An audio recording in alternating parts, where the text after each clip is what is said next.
Ya, bismillahirrahmanirrahim. Assalamualaikum warahmatullahi wabarakatuh. Ya, selamat bertemu lagi dengan Ibu Rahma di pembelajaran kimia kelas 11 MIPA 1 sampai dengan MIPA 6. Baik, di pertemuan keberapa ini? Ketiga ya. Kita sudah masuk ke pertemuan ketiga di pembelajaran daring. Semoga masih tetap semangat untuk mengikuti setiap step-step pembelajaran daring, terutama di pembelajaran kimia ini. Baik, langsung saja. Nah, tapi seperti biasa jangan lupa sebelum kita memulai pembelajaran ini, silakan di-download dulu atau diunduh dulu LKPD yang sudah Ibu bagikan linknya di Edmodo. Silakan diunduh dulu karena seperti biasa LKPD tersebut menjadi penuntun atau menjadi pegangan kalian selama pembelajaran kimia pada pertemuan ketiga ini. Sudah di-download semua ya? Baik. Nah, pada kesempatan kali ini Ibu akan melaju atau akan melanjutkan pembelajaran kimia pada materi termokimia. Kalau kemarin sudah termokimia bagian 1, kalau sekarang termokimia bagian 2. Semoga masih pada ingat ya, termokimia bagian 1 kita mempelajari tentang apa saja. Tapi pada prinsipnya jangan lupa bahwa termokimia itu adalah ilmu yang mempelajari tentang reaksi kimia yang melibatkan adanya perubahan energi. Ya, kalau kemarin kita sudah belajar sudah menyaksikan ya video praktikum virtual mengenai penurunan suhu, ada reaksi kimia, ada yang disertai dengan penurunan suhu, ada yang disertai dengan kenaikan suhu. Nah, ada beberapa poin yang masih belum bisa kalian pahami betul ya di pembelajaran kemarin. Jadi terutama pada reaksi endoterm dan reaksi eksoterm sesuai dengan apa yang Ibu praktekkan di virtual. Nanti kita akan bahas di akhir ya. Sekarang Ibu akan lanjut terlebih dahulu ke pertemuan atau ke termokimia bagian kedua. Nah, baik.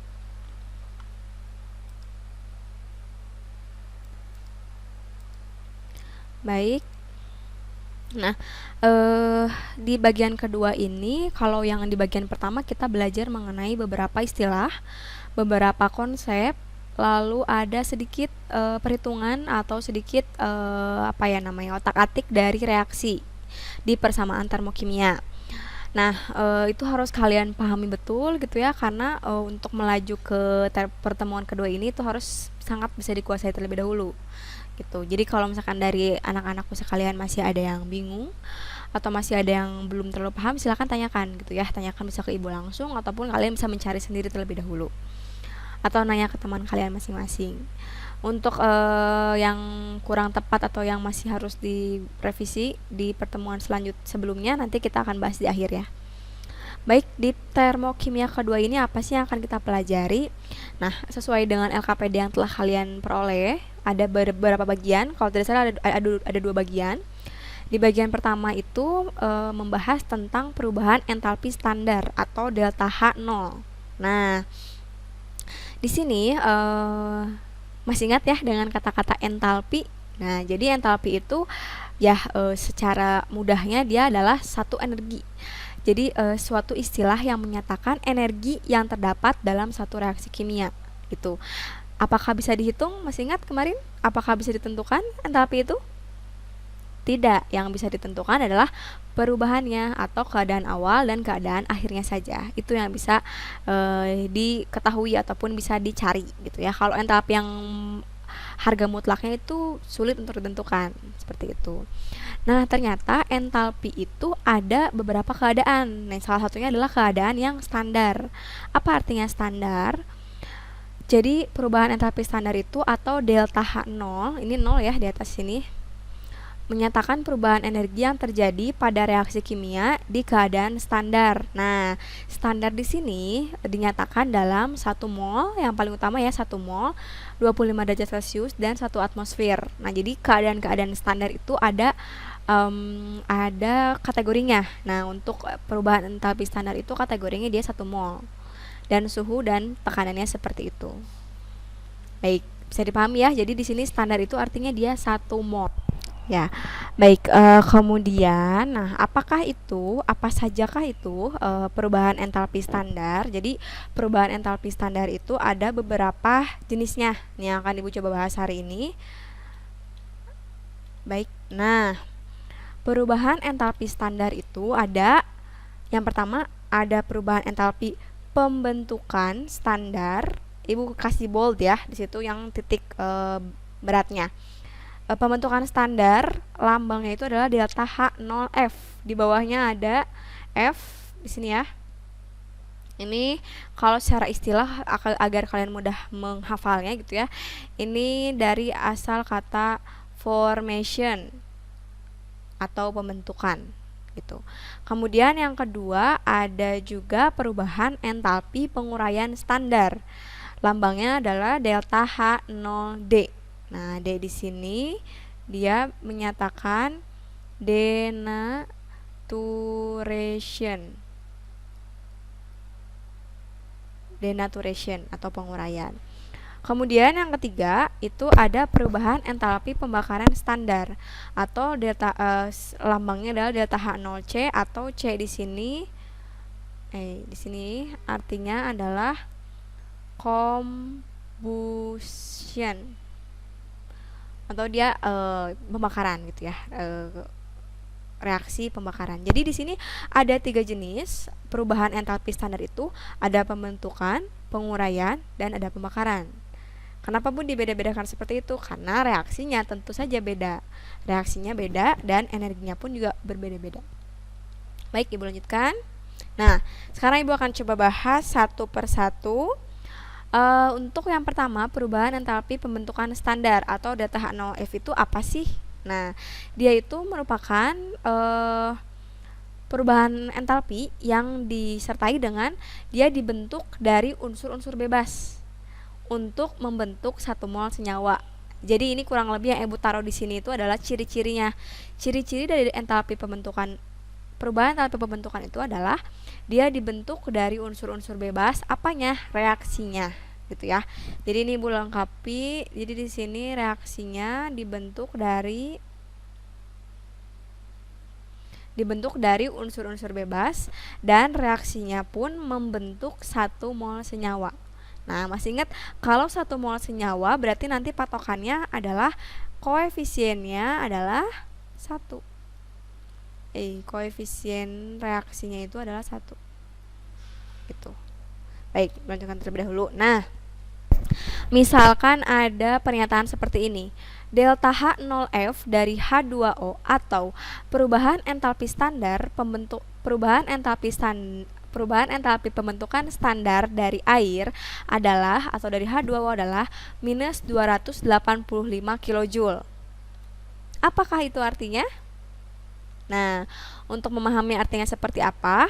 Nah, berarti tadi kan kita bisa melihat dari makna yang pertama. Kalau perubahan entalpi pembentukan standar itu reaksinya dibentuk dari unsur-unsur bebas. Berarti si H2O ini nantinya akan kira-kira menjadi produk atau menjadi reaksi. Kan ini judulnya perubahan entalpi reaksi pembentukan standar. Berarti dia akan terbentuk. Kalau dia terbentuk, berarti nanti dia akan menjadi produk. Nah, jadi kalau kita diminta untuk mengartikan atau menjelaskan makna dari delta H0F dari H2O adalah minus 285. Artinya kita diminta untuk membuat suatu persamaan termokimianya seperti apa dan menjelaskan maksudnya apa gitu. Poin pertama kita sudah memperoleh tadi ya, H2O-nya di sini akan berperan sebagai produk. Nah, artinya kalau dia sebagai produk, berarti dia ada di kanan panah atau di kiri panah? Kira-kira kalau produk ada di keadaan sebelum apa di keadaan setelah? Pastinya ada di keadaan setelah atau di kanan atau di produk.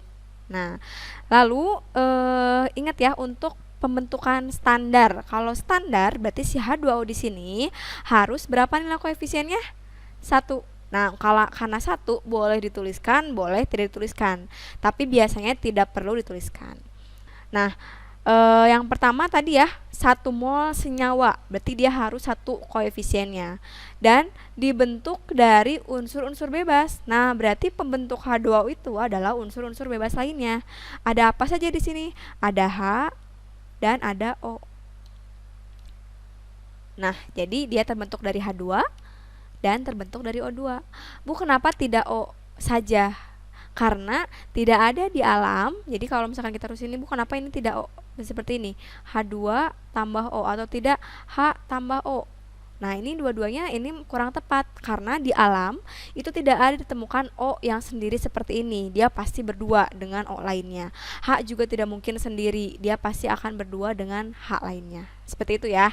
Sambil berjalan silakan kalian cari mana aja yang bisa sendiri, mana aja harus berdua, atau mungkin bahkan harus berempat, atau bahkan mungkin harus berdelapan. Nanti bisa dicari. Baik. Nah, sekarang Ibu lanjutkan untuk koefisiennya. Jadi yang harus satu itu adalah si ini. Si H2O ini, karena dia sebagai yang terbentuknya, berarti dia harus satu koefisiennya. Berarti kalau dia harus satu, untuk menyetarakannya mau nggak mau, H2 dan O2 harus mengikuti H2O. Gimana cara mengeceknya, Bu? Coba lihat di sini di H2O hanya ada berapa? Kalikan yang belakang, indeks dan depan. Berarti 2. Ada 2. Di sini sudah ada 2. Oke, sudah tepat. Kemudian O, di sini ada 1, di sini ada 2. Apa yang dilakukan? Apakah ini dikalikan 2? Tidak, balik lagi. Ini sebagai prioritas. Sebagai prioritasnya karena dia akan terbentuk. Berarti nanti si O-nya yang ngelehan gitu ya. O-nya yang mengalah, dia menjadi koefisiennya adalah setengah. Jadi delta H0F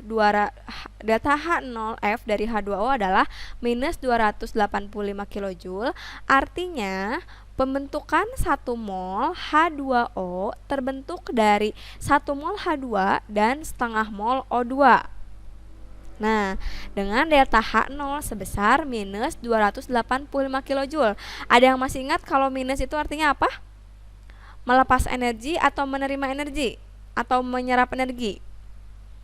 Ya, dia artinya adalah melepaskan energi. Berarti dia termasuk reaksi apa? Eksoterm. Jadi, Ibu lengkapi lagi ya.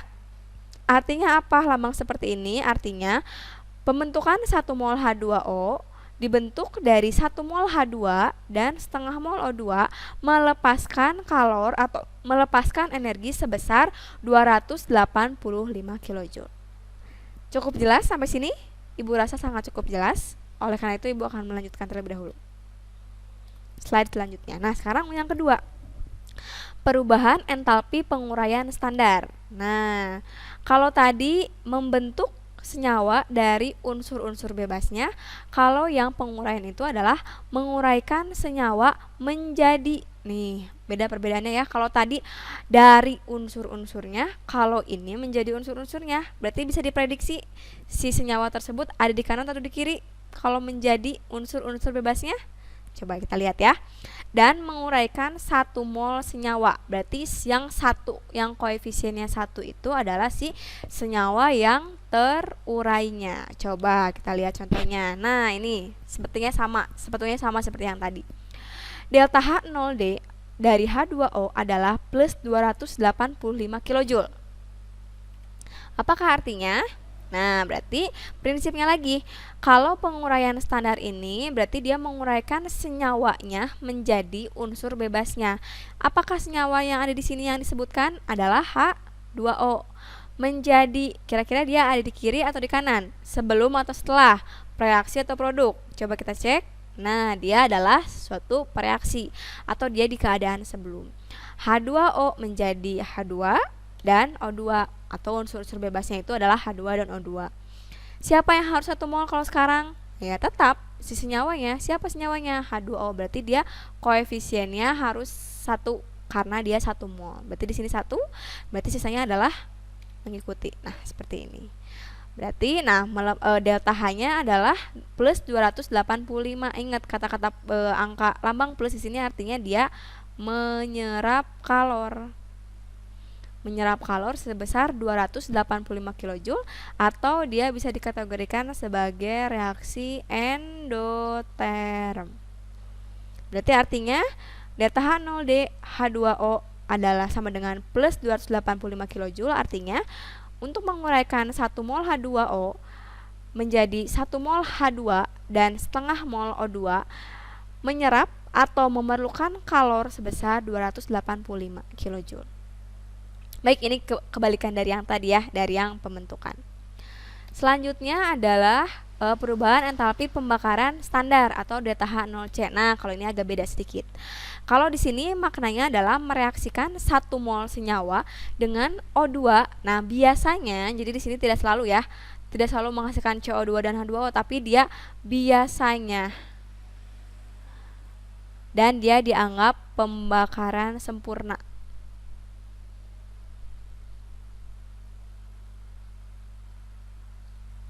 Sempurna. Seperti itu. Seperti apa? Nah, misalkan di sini ada delta H0C dari CH4 adalah minus 80 kJ.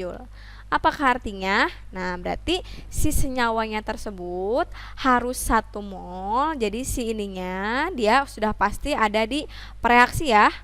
Ada di pereaksi dan dia harus 1 mol. Yang nanti akan direaksikan dengan O2.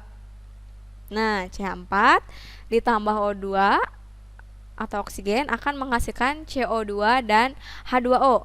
Ingat, yang harus 1 mol itu adalah CH4-nya. Berarti O2, CO2 dan H2O dia menyesuaikan. C di sini ada 1, di sini ada 1, sudah setara. H di sini ada 4. Di sini ada 2, berarti dikalikan 2 di koefisiennya. Ingat ya, yang dikalikan 2 itu adalah koefisiennya. Ibu rasa menyetarakan reaksi sudah belajar kan di kelas 10. Ibu rasa kalian udah pasti paham semua, Ibu yakin. Nah, kemudian O2-nya, nah sekarang O2-nya ada berapa? 2 tambah 2, jadi 4, berarti di sini dikalikan 2. Delta H-nya dicantumkan, delta H0 adalah minus 880 kJ. Artinya dia melepas kalor sebesar 80 kJ atau dia termasuk ke dalam reaksi eksoterm. Seperti itu. Baik, dapat dipahami ya sampai sini ya. Ada 3, pembentukan, penguraian, dan pembakaran.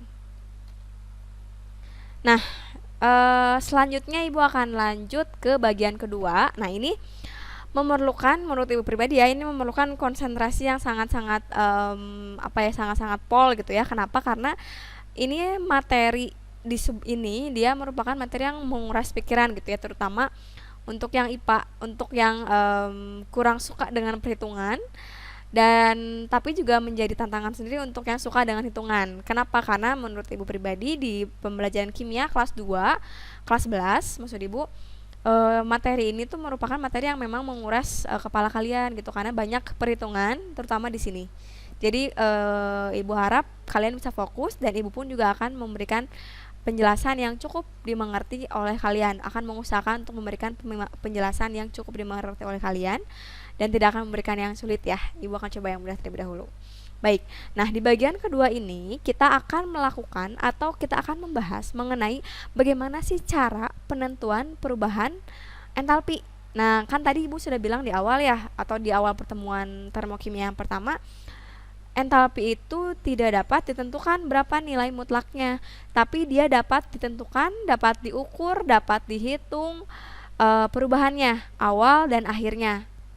Seperti itu. Nah, gimana cara menentukannya? Nah, ini kita akan masuk ke beberapa step, beberapa cara. Ada sekitar 4 cara yang kita lakukan untuk menentukan berapa sih perubahan entalpinya dalam suatu reaksi kimia gitu. Jadi kita bisa mengukur atau bisa menghitung berapa energi, berapa kilojoule energi yang terlibat dalam suatu reaksi kimia gitu. Entahkah diserap, entahkah dilepaskan energinya, entahkah eksoterm, entahkah dia endoterm. Sampai situ ya, kita samakan dulu perspektifnya. Jadi ini bukan berarti menghitung yang sulit, tidak. Ini hanya mencoba menghitung berapa entalpi dalam satu reaksi kimia. Oke. Yang pertama itu bisa menggunakan percobaan. Nah, namanya adalah percobaan kalorimetri. Jadi nanti kita akan menggunakan suatu alat. Dan kebetulan untuk penentuan yang pertama ini menggunakan kalorimetri, nanti akan ada video praktikum virtual dari Ibu. Jadi nanti kalian tinggal klik bagian video virtual praktikumnya di Edmodo, karena nanti seperti biasa data-data pada praktikum virtualnya harus kalian cantumkan, kalian isi pada LKPD. Baik. Yang kedua dulu harusnya menggunakan hukum Hess dan menggunakan delta H0F, kemudian menggunakan data energi ikatan. Jadi ada 4 ya, ada 4 cara untuk menentukan perubahan entalpi. Baik, Ibu coba bahas. Yang pertama itu menggunakan percobaan kalorimetri. Nah, kalorimetri itu adalah percobaannya. Kalorimeter itu adalah alatnya.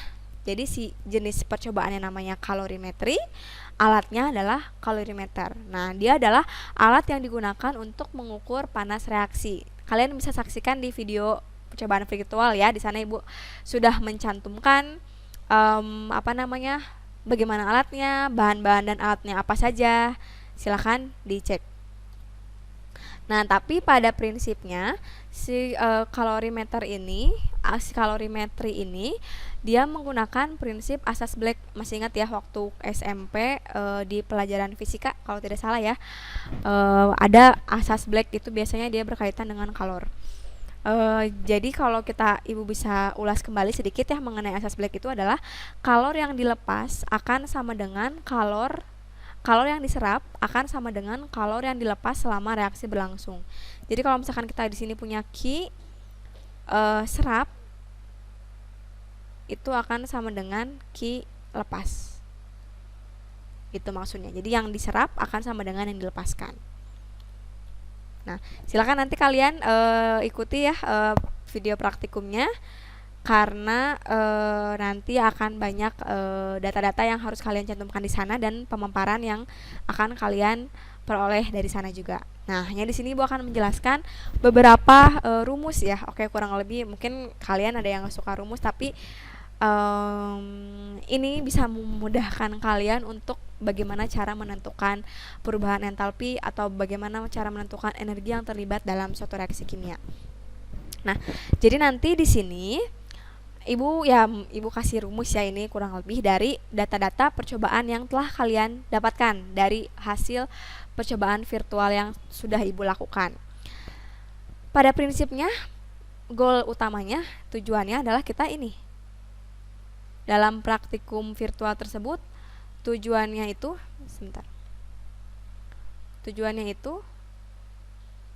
untuk menentukan delta H reaksi. Karena tadi kita lagi membahas entalpi, bagaimana cara menentukan entalpi. Rumusnya adalah Q reaksi atau kalor reaksi dibagi N. Apa itu N? Ada yang masih ingat kelas 10? N itu adalah mol. Mol ya, N itu. Mol itu banyak rumusnya. Coba dibuka lagi cara mencari rumus mol seperti apa. Nah, tapi yang paling penting berarti dalam menentukan delta H suatu reaksi, kita perlu Q reaksi yang pertama dan kita perlu mol. Nah, dalam menentukan Q reaksi tersebut, nah di sini Q reaksi. Jadi ini ya urutannya ini dulu, masuk ke sini dulu, boleh ke sini dulu Ibu menerangkannya ya. Tapi ketika kalian mengerjakannya boleh dari kiri dulu.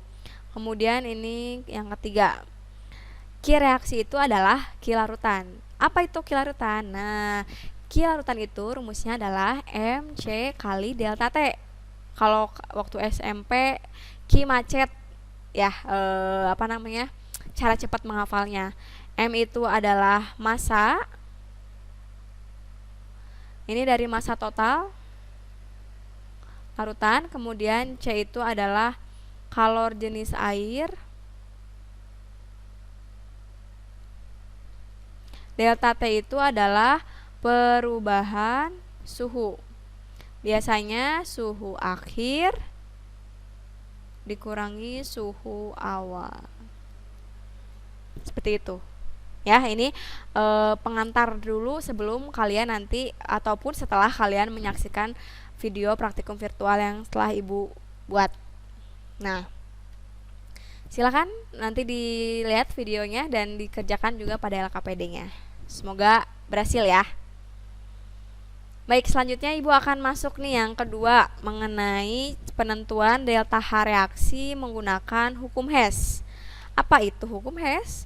Hukum Hess itu merupakan menyatakan bahwa kalor reaksi hanya bergantung pada keadaan awal dan keadaan akhir saja. Baik, nah tidak bergantung pada jalannya reaksi atau jumlah tahapan reaksi. Aduh, udah mulai pusing ya, ini kayak gimana. Tapi pada prinsipnya itu yang ibu kasih bold. Jadi hukum Hess itu memperlihatkan atau memberikan info kepada kita mengenai keadaan awal dan keadaan akhir aja.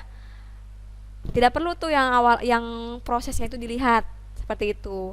Karena seperti prinsip dari entalpi sendiri, dia bisa kita hitung keadaan awal dan keadaan akhirnya saja tanpa melihat bagaimana tuh prosesnya, bisa kayak gitu.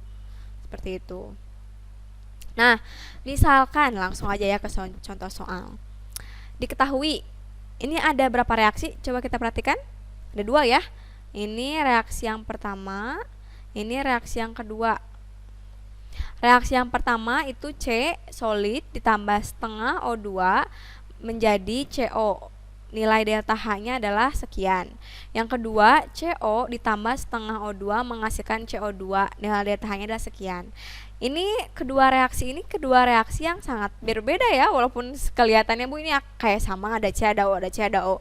Tapi ini zat yang berbeda. Ingat, di reaksi di kimia itu beda rumus, dia akan beda zatnya. C, CO, CO2, O2 itu zat yang beda-beda masing-masing. Nah, coba kita kembali lagi ke sini. Berarti di sini ada 2 reaksi yang diketahui delta H-nya masing-masing. Tapi yang ditanyakannya adalah, ini maksudnya perubahan ya, tentukan perubahan entalpi pembentukan CO2. Masih ingat gimana reaksi pembentukan CO2? Bentar, aduh, error. Pembentukan CO2, masih ingat reaksinya? Berarti di sini ya, Ibu coba jawab di sini. Pembentukan CO2 itu berarti CO2-nya sebagai produk dan berarti terbentuk dari C dan O. Tapi O tidak ada yang sendiri, O pasti berdua. Coba kita lihat sekarang, kita periksa C-nya 1 di kiri, di kanan 1, O-nya 2 di kiri, di kanan sudah 2. Berarti ini sudah setara. Baik. Nah, kira-kira coba kalian di antara 2 reaksi ini ada tidak yang menunjukkan delta H untuk C ditambah O2 menghasilkan CO2? Tidak ada ya, di sini hanya C ada ditambah O2 tapi menghasilkannya CO. Di sini ada CO ditambah O2 mungkin menghasilkannya CO2 tapi di sininya CO.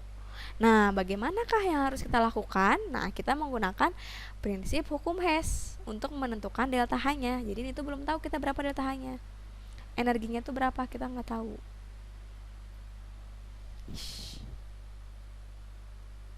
Delta H-nya kita cari. Berarti Ibu bisa katakan ini adalah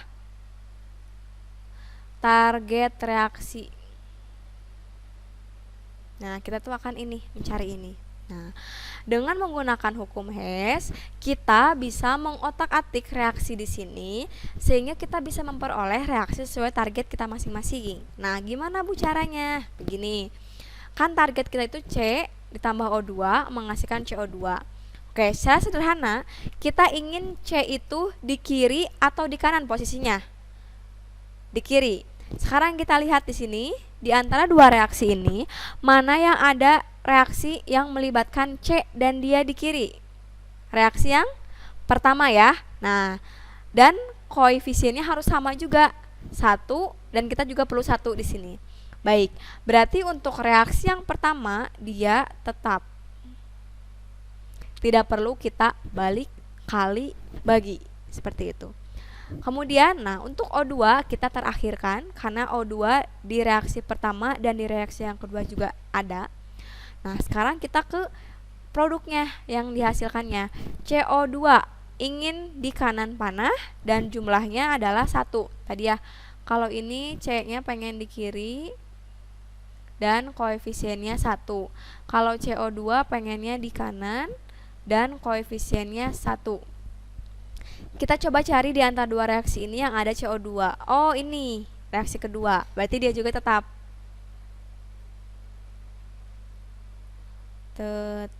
Nah, lalu gimana caranya biar nanti diperoleh delta H-nya? Nah, sekarang gini.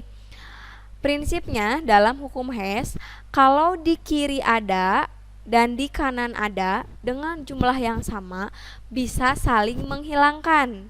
Coba untuk reaksi yang pertama, Oke, di reaksi yang kedua apa yang ada di kiri dan ada di kanan? CO ya. Nah, ini CO ada 1, CO ada 1, berarti bisa dicoret. Seperti itu.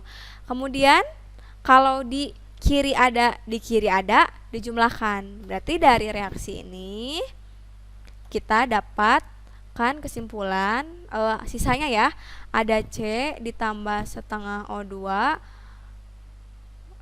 Kemudian di sini ada CO ditambah setengah O2.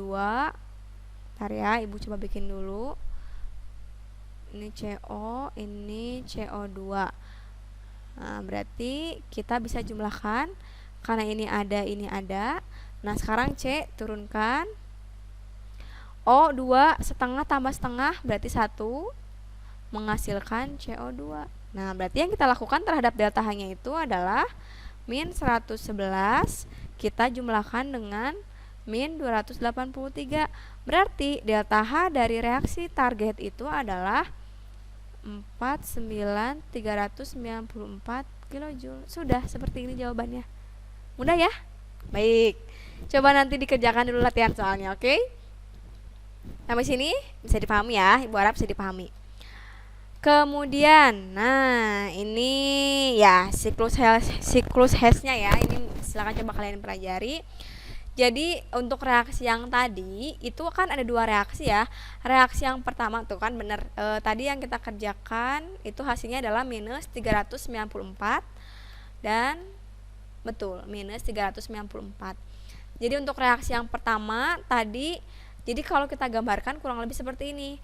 Reaksi yang pertama tadi C ditambah O2 menghasilkan CO dan menghasilkan CO, lalu CO ditambah setengah O2 menghasilkan CO2 dengan delta H-nya masing-masing. Nah, ini kan proses ya. Jadi sementara yang kita ingin itu adalah C tadi ya, di target itu C ditambah O2 menghasilkan CO2. Ini kan yang ingin kita temui, ini kan yang akan kita cari. C ditambah O2 menghasilkan CO2.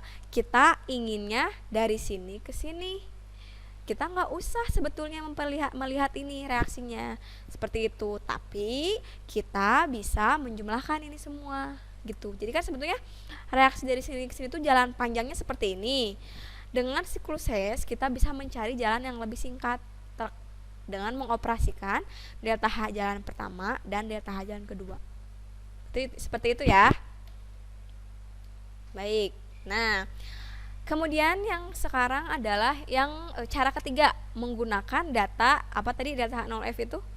Delta H atau perubahan entalpi pembentukan standar. Nah, ini lebih mudah sebetulnya ya anak-anak. Nanti kalian bisa coba di latihan ya. Jadi delta H itu bisa dicari dengan sigma, itu artinya jumlah. Sebentar Ibu mau cek di sini ada latihannya enggak? Oh, belum ada ya. Jadi kalian bisa cek di LKPD. Produk dikurangi reaksi. Misalkan Ibu kasih contoh seperti ini. Jadi ini karena mungkin hitungan ya. Jadi memang perlu beberapa contoh. Misal ada reaksi 2A ditambah C menghasilkan misalkan ya, misalkan menghasilkan 3D. Nah, ini ingin dicari berapa delta H-nya. Nah, tapi kita punya datanya di sini. Diketahui delta H 0F untuk A itu misalkan Y kilojoule misalkan.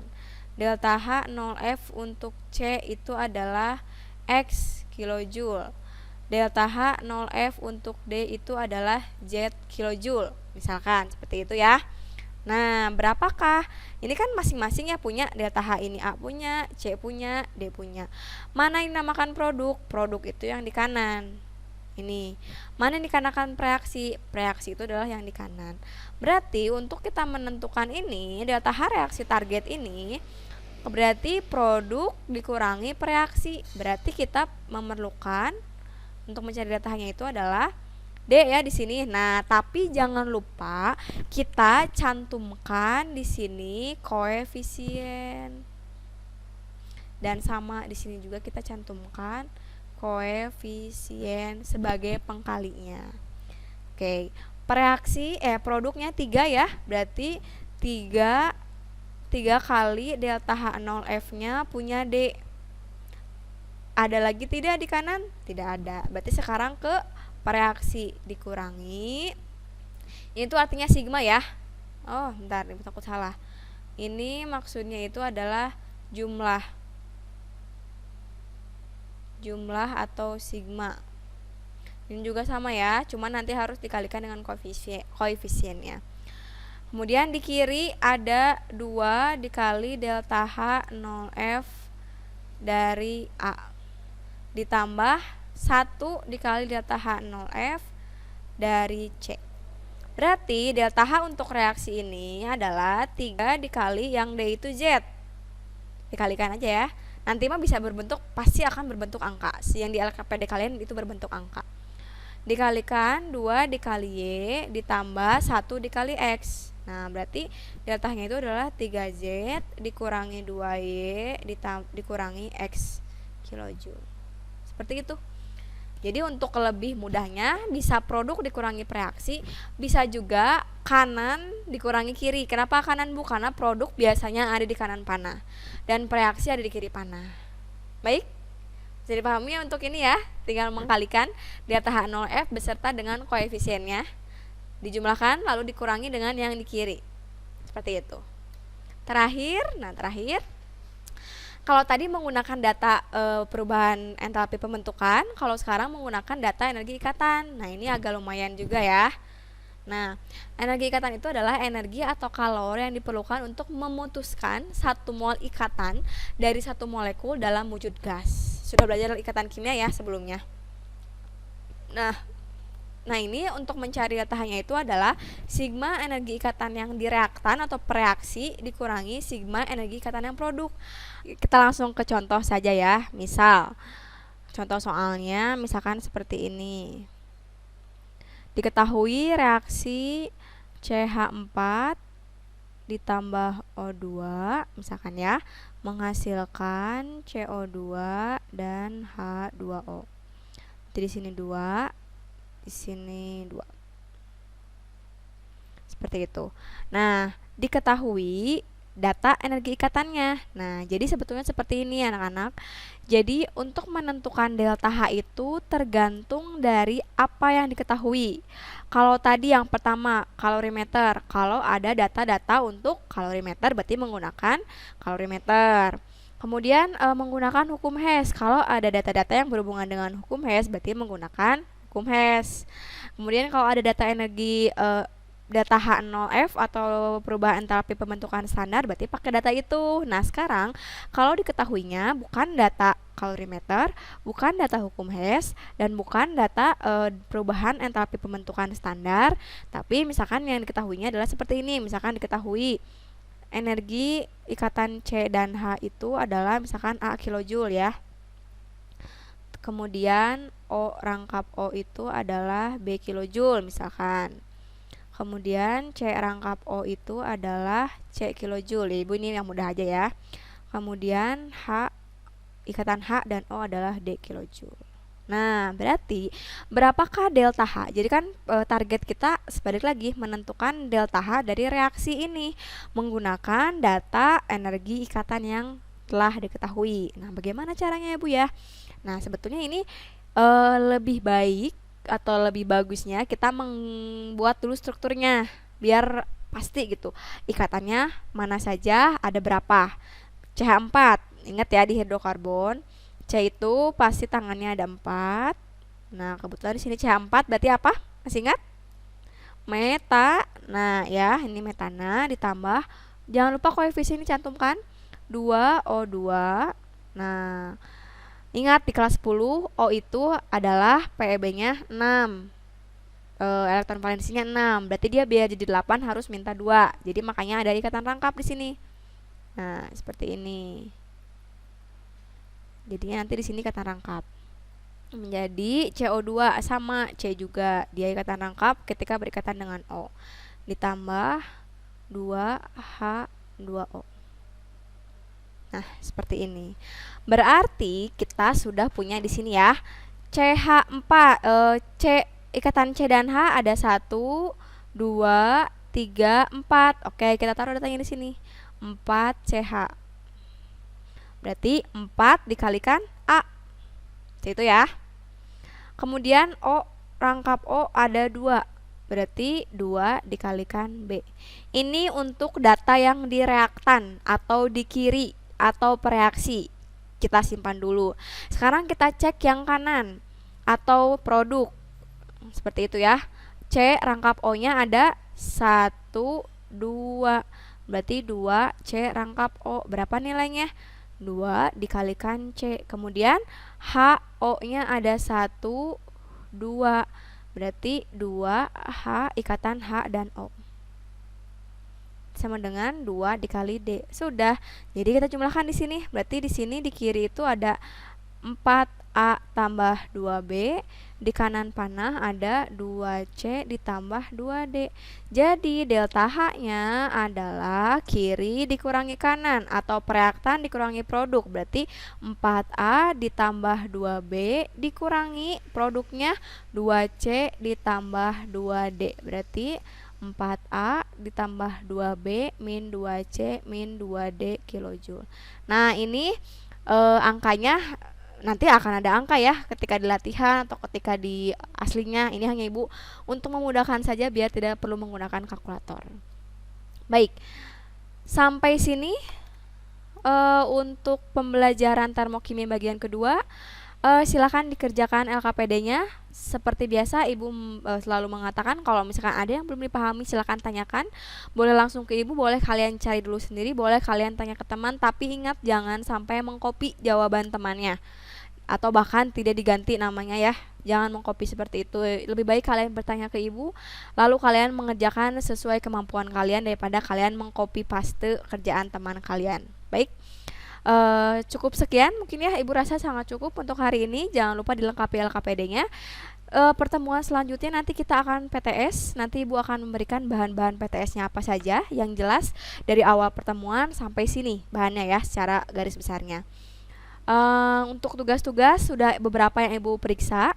Nanti Ibu akan memberitahukan gitu ya siapa saja yang belum mengerjakan tugas. Mungkin nanti mendekati PTS. Jadi nanti nilainya akan terkumpul. Baik, cukup sekian yang dapat Ibu sampaikan.